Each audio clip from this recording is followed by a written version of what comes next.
வாழ்வினில் சந்திக்கும் இன்பங்கள் எல்லாம் உந்தன் கொடைதானையா.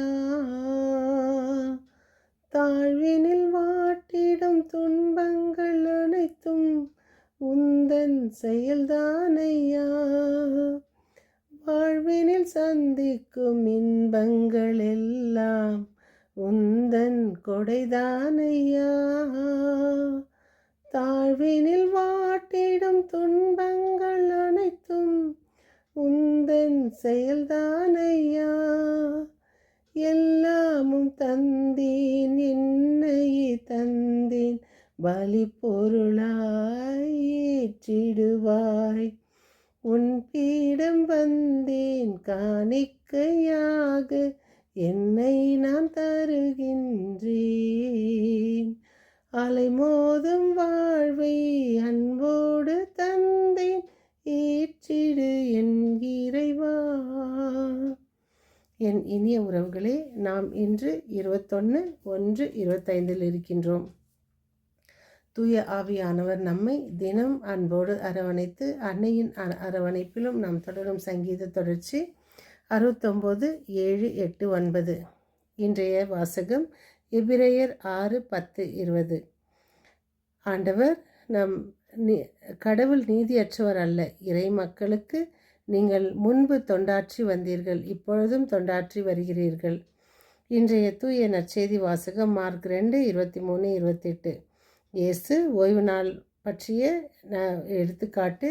சீடர்கள் அவ்வழியே சென்று கதிர்களை சாப்பிடுவதை பரிசேயர்கள் கேலி செய்வதையும், இயேசு அவர்களுக்கு உணவின்றி இருந்தபோது தாவீது செய்தவற்றையும் எடுத்துரைப்பது.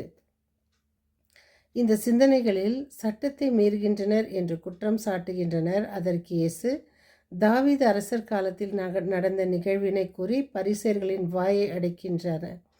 இயேசு திருத்துதர்கள் செய்த செயலை குறித்து அவர்கள் சார்பாக பேசியது இறைவனின் மனிதன் விடுதலை பெற்றுவிட்டான் என்பதை வெளிப்படுத்துகின்றது.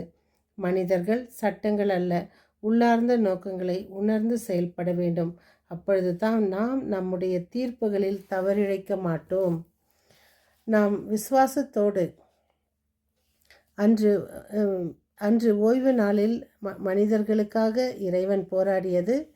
இயேசு கத்தோலிக்க திருச்சபை நமக்கு அழகான திருபலியை கொடுத்திருக்கிறது. பாப்பரசர் நம்மை வலியூட்டுவது செயலுள்ள விசுவாசத்தை நமக்கு நாம் செயலுள்ள விசுவாசமாக வாழ்வோம். ஞாயிறு கடமைக்காக லேட்டாக போகாமல் விசுவாசத்தோடு திருபலியில் கலந்து கொள்வோம். அதுதான் நமக்கு வலியூட்டுகிறது. ஆண்டவரை தினம் போற்றி புகழும் வானதூதர்கள் கூட அவரை உட்கொள்ள முடியாது. மானிடரான நமக்குத்தான் அந்த வாய்ப்பு கடவுள் கொடுத்திருக்கின்றார். உயிரற்று போனால் அதுவும் இல்லை. நாம் உணர்வோம், அனுபவிப்போம் இயேசுவை. அனுபவிப்போம் இயேசுவை. கடவுள் படைத்த படைப்புகளில் கடைசி மனிதன். ஆனால் ஆசீர் பெற்றவன் முதலில் மனிதன்தான். ஒருவனுக்கு கடவுள் மேல் தினம் அதிக நம்பிக்கை, தினம் ஜெபிக்கிறான். ஆனால் நடுவில் சில நாட்கள் கடவுளை நினையாமல் விட்டுவிட்டு அவனுக்கு மீண்டும் ஒரு மன கஷ்டம் வரும்பொழுது கடவுளை நேசிக்கிறான். தொடர்ந்து ஜெபிக்கும் பொழுது தினம் திருபலிக்கு போகிறான்.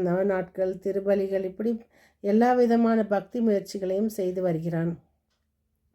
ஒரு நாள் அவன் ஜெபிக்கும் பொழுது கடவுள் உனக்கு என்னத்தான் வேணும் என்று கேட்கிறார்.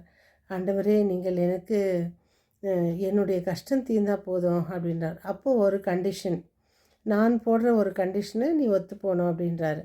சரி, என்ன சொல்லுங்க ஆண்டவர் என்னும்போது, நான் உனக்கு என்னெல்லாம் தருகிறேனோ அது உன்னுடைய அயலானுக்கு கொடுக்கப்படும் 2 மடங்காக என்று. அப்பொழுது நீ எதையெல்லாம் கேட்கிறாயோ அது உனக்கு தர வேண்டும். அப்போ இவன் கேட்கிறான், ஆண்டவரே, என்னால் வாடகை கட்ட முடியவில்லை, எனக்கு ஒரு வீடை கொடுங்க. ஆண்டவர் வீட்டை கொடுக்குறாரு. ஆண்டவர் வீடு மட்டும் இருந்தால் போதுமா? அப்போ அந்த நண்பனை பார்க்கும்போது அவனுக்கு 2 வீடு வந்துடுது. இவனுக்கு சரி, வீடு மட்டும் இருந்தால் போதுமா, எனக்கு ஒரு கார் கொடுங்க ஆண்டவரே போது அவனுக்கு 2 கார் இருக்குது. இவனால் பொறுத்து கொள்ளவே முடியல. என்ன, அவன் தினம் சினிமா பார்ப்பதும், அவன் போக்கில் அவன் நடப்பதும், அவன் ஒரு நாளும் தேவாலயத்துக்கு வந்ததில்லை, நான் இவ்வளவு போகிறேனே என்று யோசித்து, அப்போ இன்றைக்கி ஆண்டவர் நம்மிடம் கேட்கும்போது நாம் இதை சொல்ல வேண்டும் என்று ஆண்டவரே, அப்போ கடவுள் கேட்குறாரு, இன்று உனக்கு என்ன வேண்டுமென்? ஆண்டவரே, என்னுடைய ஒரு கண்ணை எடுத்துடுங்க. அப்போ இவனுடைய சிந்தனை அந்த அயலானுக்கு 2 கண்ணும் போய்விடும் என்று. மறுநாள் சந்தோஷமாக வெளியில் சென்று நின்று கொண்டிருக்கிறான். ஏன்னா இவனுக்கு ஒரு கண்ணு போயிடுச்சு இல்லையா? ஆனால் அந்த ஒரு கண்ணில் பார்த்து நிற்கிறான்.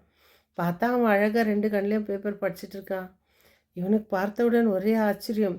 கோபப்பட்டு, என்ன ஆண்டவரே, நான் வாக்கு மாறாதவர், அது இதுன்னு நீங்கள் சொல்லியிருக்கீங்களே, இதுக்கு என்னான்னு. அப்போ அவர் சொல்கிறாரு, முட்டாளே, உன்னுடைய ஒரு கண், உனக்கு ஒரு கண் காப்பாற்றப்பட்டிருக்கிறது, நான் சொன்னது மாதிரி அதேபோல் அவனுக்கு 2 கண் காப்பாற்றப்படும் அல்லவா என்று. அன்று அவன் மாறியது போல நாமும் நம் வாழ்க்கையில் மாற முயற்சி செய்வோம். அன்பிறைவா, பிறர் அனுபவிக்கும் பொருட்களில் நாங்கள் கவனம் செலுத்தாமல் நாங்கள் பகிர்ந்து வாழும் மனப்பான்மையோடு வாழவும், இயேசுவின் வார்த்தைகளுக்கு மதிப்பு கொடுத்து இறை வார்த்தைக்கு கட்டுப்பட்டு அதன் செயலாக்க வேண்டுமென்று எங்கள் வாழ்வை மாற்றி அமைக்க ஜெபிக்கிறோம். அன்னையோடு இணைந்து நாங்களும் புகழ எங்களுக்கு வரம் தாரும்.